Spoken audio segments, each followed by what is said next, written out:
আমি যার কাছে চুল কাটাই জীবন ভাই, হ্যালো ওই বাসায় থাকে। ওই যে ছোটোবেলায় খেলতে বলাবানে ডাক দিতাম যে আসো খেলবো, আর এখন আমি চুল কাটানোর লেগা আমার হেয়ার স্টাইলিস্ট বাসা থেকে ডাকতেছি। সে আমারে বলছে বাসার নিচে দাঁড়াও, এই জায়গা থেকে ডাইরেক্ট যাবো, নাহলে ওখানে অনেক ভিড়, পরে দেখা যাবে যে পোলাবান ধরবো, যে ওরা আগে সিরিয়াল দিয়ে রাখছে। আর কালকে কালকে আমি চুল কাটাতে পারি নাই, কারণ হচ্ছে কালকে অনেক ভিড় ছিল, আর ভাইয়ের মান সম্মানে আমিও চলে গেছি, আমি আর কিছু বলি নাই। আজকে সকাল সকাল চলে আসছি চুল কাটানোর জন্য।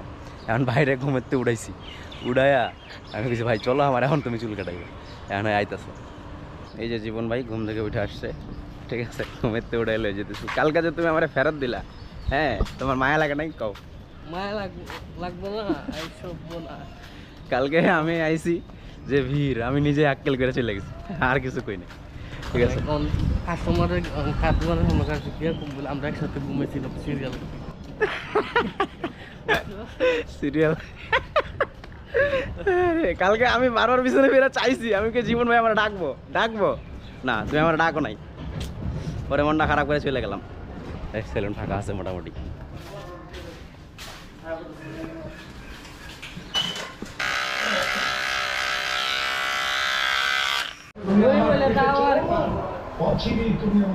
আইলাম তাহলে। ওকে পেটে হাসো, হতে পারে তুমি আমার পেটে কাঁদবে।